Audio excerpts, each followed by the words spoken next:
ihr Lieben, schön, dass ihr in meiner Food Lounge wieder mit dabei seid. Heute gibt es mein zweites Rhabarber-Rezept. Und zwar zeige ich euch heute einen Rhabarber-Quarkkuchen mit Baiserhaube. Und wenn ihr ein wenig genauer schaut, sind noch kleine Tränchen drauf, also kann man ihn auch Rhabarber-Tränchenkuchen nennen. Viel Spaß! Wir machen einen Quarkölteig. Dafür brauchen wir 150 Gramm Quark, 80 Gramm Zucker, 300 Gramm Mehl, ein ganzes Päckchen Backpulver, einen Teelöffel Vanillepaste und 7 Esslöffel Öl und noch 7 Esslöffel Milch. Die habe ich da vergessen zu zeigen. Ja, los geht's. Wir geben das Mehl in eine Schüssel. Da kommt das Backpulver mit hinein, der Zucker, der Teelöffel Vanillepaste, ja, einen ganzen Teelöffel. Dann der Quark.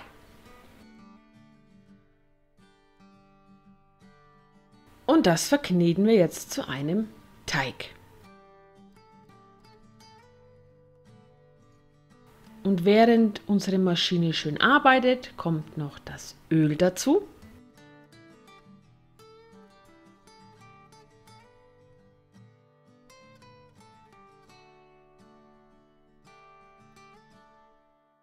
Und dann die 7 Esslöffel Milch.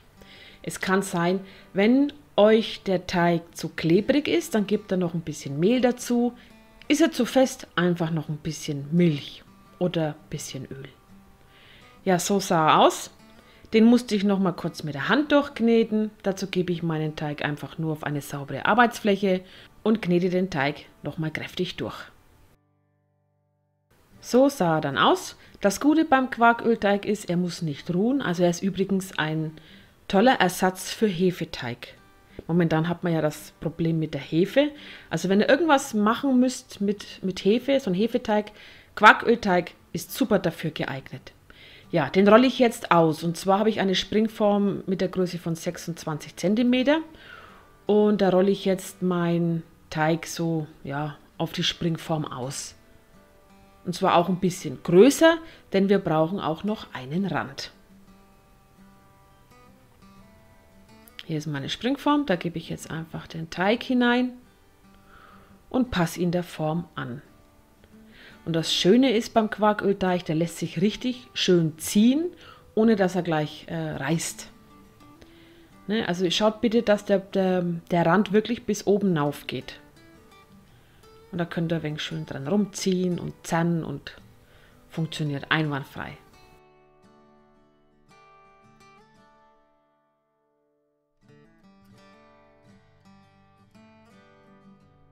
Ja, so sah er dann aus. Der kommt erst noch zur Seite. Jetzt brauche ich die Quarkfüllung. Dazu brauchen wir 3 ganze Eier, 2 Eigelbe, 130 Gramm Zucker, 50 Gramm Stärke, 50 Gramm zerlassene und wieder erkaltete Butter und 500 Gramm Quark. Ich werde oft gefragt, welchen Quark ich nehme. Ich nehme meistens diesen bayerischen Topfenquark. Also ich finde den richtig gut. Dann habe ich hier noch meinen Rhabarber. Das waren 500 Gramm. Bitte gründlich waschen und klein schneiden. Dann habe ich hier auch noch ein bisschen Vanillepaste. Und hier ist das Eiweiß von den Eigelben. Die aufheben, die brauchen wir dann für die Baiser-Masse.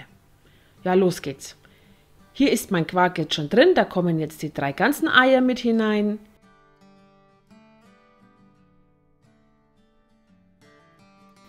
Die beiden Eigelbe.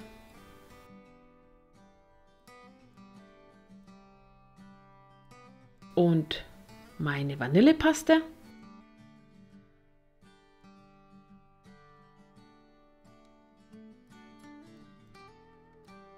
Dann noch die Stärke. Ja, die geht immer nicht so einfach aus der Schüssel raus. Sie bleibt zum Großteil immer drin kleben. Und das verrühren wir. Wenn alles ein wenig verrührt ist, kommt dann die zerlassene Butter dazu. Und dann so lange verrühren, bis alles schön miteinander verbunden ist. Meine Quarkmasse ist ziemlich gelb. Das liegt daran, dass ich Eier vom Bauernhof habe. Das merkt man einfach volle Kanne. Also das gibt eine richtig schöne gelbe Farbe, wenn er wirklich die Eier direkt vom Bauern holt. Ja, meine Masse ist soweit fertig. Jetzt brauche ich nur noch den Rhabarber. Den gebe ich einfach damit hinein und hebe ihn unter.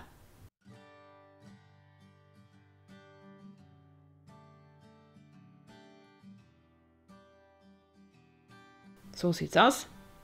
Jetzt brauche ich meinen Quarkölteig wieder.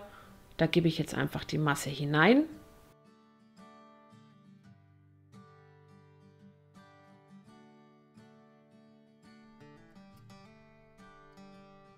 Verstreiche das Ganze ein klein wenig. Auch ein bisschen schütteln geht auch. Und dann darf der Kuchen bei 180 Grad Ober- und Unterhitze für erstmal 30 Minuten backen. Während der Kuchen backt, machen wir die Baiser-Masse. Dazu brauche ich meine 2 Eiweiß und 100 Gramm Puderzucker.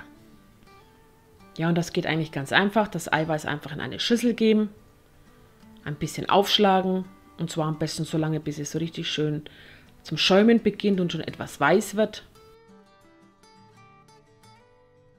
Und da kommt dann der Puderzucker mit hinein. Aber am besten nicht so wie ich, die Maschine vorher ein bisschen runterschalten, weil sonst haut euch den Puderzucker wieder raus. Ja, und das Ganze habe ich jetzt so gute 5 Minuten steif geschlagen. Also ihr erkennt es daran, wenn die Masse das Glänzen beginnt und so kleben bleibt wie hier an dem Rührbesen. Ja, mein Kuchen war übrigens 35 Minuten drin. Den habe ich kurz rausgeholt und da kommt jetzt die Baiser-Masse drauf. Oder der Eischnee. Ja, und dann könnt ihr draufstreichen, wie ihr mögt. Habe versucht, hier ein paar Wellen reinzukriegen, war aber ein bisschen schwierig, weil eben der Kuchen noch warm war und da funktioniert es nicht so.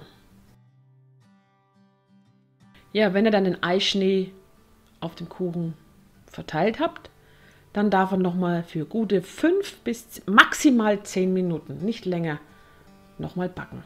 Und so sah er dann aus. Also es war bei mir schon fast ein Tick zu lang. Wie ihr sehen könnt, die Tröpfchen sind noch nicht da. Die kommen nämlich erst, wenn der Kuchen komplett ausgekühlt ist. Und das ist jetzt hier der Fall. Da habe ich jetzt den Rahmen noch weg.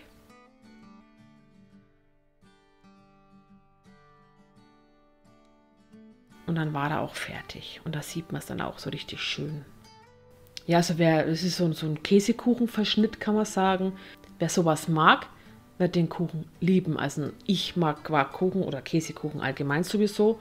Und durch das Säuerliche vom Rhabarber war der richtig lecker. Ja, das war's dann auch von mir. Ich hoffe, das Video hat euch gefallen. Wenn ja, lasst mir einen Daumen nach oben da. Abonniert meinen Kanal und wir sehen uns ganz bald wieder. Dann wünsche ich euch noch einen tollen Tag. Bitte bleibt gesund und bis demnächst. Tschüss.